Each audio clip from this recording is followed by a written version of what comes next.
You've already seen me in this makeup and shirt before, so I put my hair down to try and mask it. Pretend you don't notice. Today I thought I would do a video that I haven't seen before, but I thought of it, so I thought, why not? First things first, I'm the realist! If you want to do this, go right on ahead, you don't need to ask.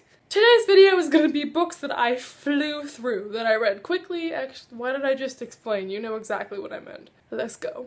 The first thing is actually not anything I've read recently. The Magic Treehouse books. These are tiny with like size 50 font. I just remember whenever I was in like 3rd grade, I would lock myself in the bathroom with these at night and read them in like an hour. And I was so proud of myself. So this is one of the things that I first remember I read. I do remember loving these and going through them in one sitting on a toilet just because my mom would catch me if I had my light on in bed.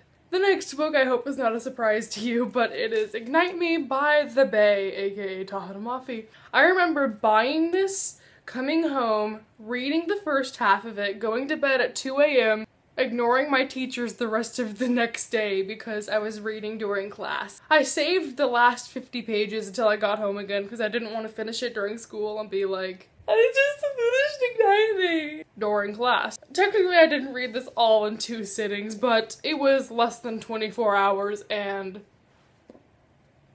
it's pretty self-explanatory. Would you expect this video without a Shatter Me book being here? I thought not. The next book is quite a recent read. It is Between the Devil and the Deep Blue Sea. I read this in 6 hours in one sitting. I think this is the only book I've ever read in one sitting within the last 2 years. Actually, within the last, like, 10 years. I definitely think this is a good book for marathoning because it's only a duology and they're addicting, and yes, this was really easy to read in one sitting. I was up from 12 AM to 6 AM on a Saturday night. Sunday morning. The next book is The Murder Complex by Lindsay Cummings. I just have a very vivid memory of reading this book. My creative writing class had gone on a field trip, and so I was reading this on the bus. And let me tell you a thing about me reading in the car. I don't do it because I get sick, but I read this in the car because I was so addicted and just could not put it down where I had left off. I don't remember how many days it took me to read this, but the last half of this book I could not put down.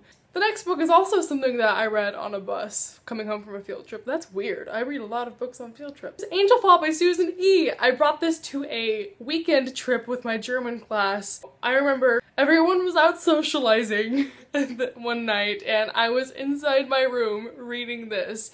And then I got about halfway through doing that, and then on the way home I finished the last half because, oh my goodness guys, if you have read Angel Fall, you know how addicting it is, so need I say more? No, I do not.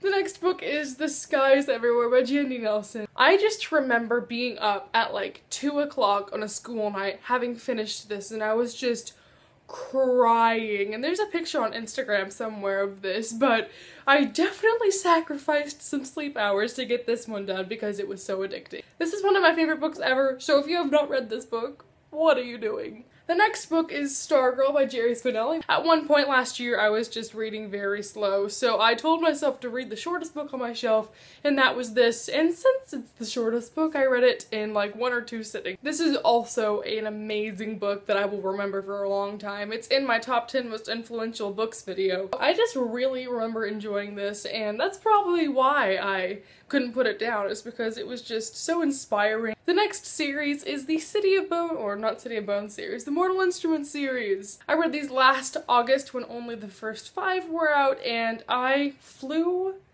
through them like none other. I remember I would just finish one and then text my dad whenever he was out doing errands like, "Father, can you buy me the next one?" I couldn't read them fast enough and they were just so good. I still love this series. I didn't own any of them, so I wasn't able to read them back to back, but I did it as quickly as humanly possible with the library and buying things, so yes. The next book is The Selection by Kiera Cass. I remember reading this on a sick day, so one day I stayed home from school and just was like, hey, The Selection, and read this all in a 24-hour period. I still have a sticky note in here from when I got it signed. I should probably remove that. It literally just flew back onto my leg. Be free. If you read this selection, you just know. You understand how addicting this is. I guess I was just in the right mood for it because I could not put it down. I was in love with Prince Maxon. I loved the whole concept of the idea. I loved the concept of the idea. I loved the plot, so those were all just factors that made the entire book unable to put down. And the last book is Mockingjay by Suzanne Collins. I almost call her Susan Collins. I have no idea how long ago I read this. It must have been in like 2012 or something like that. But I hadn't owned the series yet, and my friend let me borrow her Nook, and I was up until 4 a.m. reading this on her Nook. You could quiz me on this and I wouldn't know anything, so I really need to reread this before the movie. But I hope I'm gonna be able to fly through it again because I remember the blinky eye stage being like, oh, I'm so tired about the Capitol. I could not keep my eyes open, but yet I couldn't stop reading. And I think this is the one book that I've just been like about to fall asleep, but at the same time like, no, I have to know what happens. So congratulations, Suzanne Collins. I'm done. Let's do a thumbnail. I love thumbnails. So story time while I'm building a stack of books. Today we had German exchange students come to our school, and one of them is like 6.5 feet tall, which I enjoyed. Time to play a game of Shall I Thumbnail or Will I Die? I see you trying to slip around. Okay, thank you everyone for watching. Let me know the books that you read quickly because I might have them on my TBR and that might be a bit of an incentive to read them sooner. Thank you for watching again. I will see you next time. Goodbye everyone. Definitely just got lipstick on my hand.